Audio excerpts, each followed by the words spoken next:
महाभारत के बारे में सभी जानते हैं। महाभारत हिंदू धर्म का सबसे बड़ा ग्रंथ कहा जाता है। महाभारत सिर्फ कौरवों और पांडवों के युद्ध के लिए प्रसिद्ध नहीं है, बल्कि महाभारत अपने अंदर कई सारे ऐसे रहस्य समेटे हुए है जिसके बारे में लोग जानना चाहते हैं। ऐसा ही एक रहस्य 5 पांडव, एक पत्नी द्रौपदी की सुहागरात को लेकर भी है। आज हम आपको द्रौपदी की सुहागरात के बारे में बताने जा रहे हैं। द्रौपदी की उत्पत्ति राजा द्रुपद के हवन कुंड से उस समय हुई थी जब वह द्रोणाचार्य के वध के लिए पुत्र प्राप्ति के लिए यज्ञ कर रहे थे। राजा द्रुपद ने अपनी पुत्री द्रौपदी की शादी के लिए स्वयंवर किया था, जिसमें अर्जुन ने स्वयंवर की शर्त पूरी करके द्रौपदी को अपनी पत्नी बना लिया था। अर्जुन ने जिस समय द्रौपदी को अपनी पत्नी बनाया था, उस समय 5 पांडव अपनी पहचान छिपाकर अपनी मां कुंती के साथ ब्राह्मण वेश में रहा करते थे और भिक्षा मांगकर अपना जीवन यापन करते थे। अर्जुन पत्नी द्रौपदी को लेकर अपने घर पर आए हुए थे।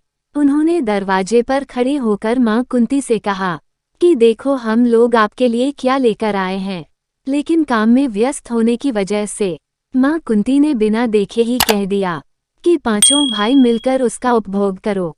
कुंती सहित 5 पांडव बहुत ही सत्यवादी थे और अपनी मां के मुंह से निकली हर बात को एक आदेश की तरह पालन करते थे और वो उसे अपना धर्म समझते थे, और इस तरह से अपनी मां की ये बात सुनकर गहरी सोच में पड़ गए। उसके बाद जब कुंती ने द्रौपदी को देखा तो वो भी आश्चर्य में पड़ गई। तभी मां कुंती ने अपने पुत्र युधिष्ठिर से कहा कि कोई ऐसा रास्ता निकालो जिससे द्रौपदी के साथ कोई अनर्थ न हो और हमारी मुंह से निकली बात भी झूठी साबित न हो। लेकिन जब किसी भी तरह से इस समस्या का रास्ता नहीं निकल सका तो राजा द्रुपद भी काफी परेशान हो गए और उन्होंने भगवान श्री कृष्ण और महर्षि व्यास जी से कहा कि धर्म के विपरीत किसी स्त्री के 5 पति की बात तो नहीं हो सकती है। तब महर्षि व्यास बताते हैं कि द्रौपदी को पूर्व जन्म में ही भगवान शंकर से ऐसा ही वरदान मिला हुआ था और इस तरह से द्रुपद अपनी बेटी को 5 पांडव से शादी कर देते हैं।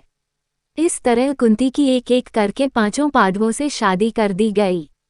आपको बता दें कि सबसे पहले द्रौपदी का विवाह युधिष्ठिर के साथ हुआ। उस रात द्रौपदी युधिष्ठिर के साथ अपना पत्नी धर्म निभाया।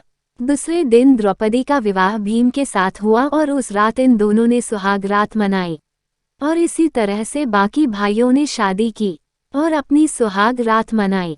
आप सोच रहे होंगे कि द्रौपदी ने अपने 5 पतियों के साथ कैसे अपना पत्नी धर्म को निभाया, तो हम बताते हैं इसके पीछे भगवान शिव का वरदान था।